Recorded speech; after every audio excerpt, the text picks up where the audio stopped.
Hi everybody, we're back at Dillner Family Farm in Gibsonia, and today we're talking about eggplants. Eggplant is a summer crop, so it likes the hot weather, and it actually happens to be one of the easiest vegetables to grow. You want to pick an eggplant when it's not too big, because the larger it is, the more seeds it has. We're just going to snip off the stem, and we're going to take this eggplant back to the kitchen, and I'm going to show you how to make a healthy version of eggplant parmesan. So we're in my kitchen. We're back from Dillner Family Farm where we've got these beautiful eggplants. And today I'm going to show you an easy, simple recipe to make a healthier version of everybody's favorite eggplant parmesan. The first thing you're going to do is you want to rinse the eggplant, which I've already done. And then we're just going to cut the stems off. We're just going to cut these into about 1/4-inch slices. So I've cut all of the eggplant into about 1/4-inch pieces. Again, it doesn't have to be perfect. And now what we're going to do is I'm going to take them. I've already poured my breadcrumbs in here. You can use any kind of breadcrumbs you want. If you want to make them even healthier, you can grab a whole wheat breadcrumb. I have 2 eggs that I've already beat, and I'm just going to pour. I have a tablespoon of water. I'm going to pour it into my egg mixture. I'm going to stir that up. And now all I'm going to do is I'm going to take each piece of the eggplant and I'm going to dip it in the egg mixture, and then I'm going to dip it in the breadcrumbs, and I'm going to lay it on my pan that I've already sprayed with cooking spray.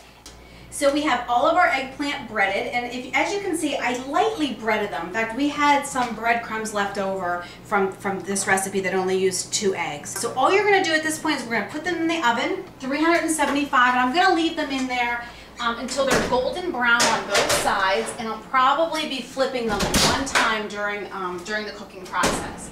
And then when these are done, we're going to take them out and we're going to layer the eggplant for eggplant parm. Okay, so we just took this eggplant out of the oven. As you can see, it has a little bit of a brown, has a little bit of a crunch to it. That's the way we like it. If you like it really crunchy, you can use a panko or a different type of breadcrumb, or cook it a little bit longer. So what we're going to do is we're going to layer this. So this is a homemade sauce that I made actually with fresh tomatoes from the farm. I'm going to layer a little bit of sauce, and then all I'm going to do is take, and we're just going to layer this eggplant. And then I have a fat-free, because we want to make this healthier, we're going to make this a low-fat eggplant parm.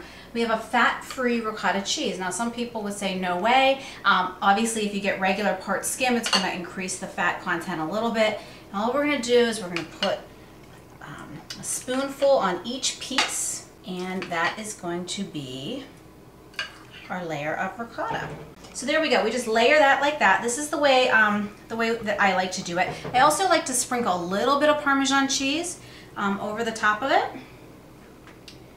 And I like to sprinkle a little bit of parsley. And then all we're going to do is we're going to throw more sauce on, and we're going to go through and layer more. Okay, so I have completed the healthy version of eggplant parmesan. I have 3 layers of eggplant, and then I just took some mozzarella cheese, sprinkled it on top, layered some basil. I'm going to cover this with foil. I'm going to throw it in the oven at 350 degrees for about 35 minutes, and then we'll check back and see what it tastes like. So here we have our final product, a piece of our healthy eggplant parmesan. If you enjoyed this recipe, click like or subscribe to our channel, and stay tuned for more healthy vegetable recipes from Nutrition Checkup.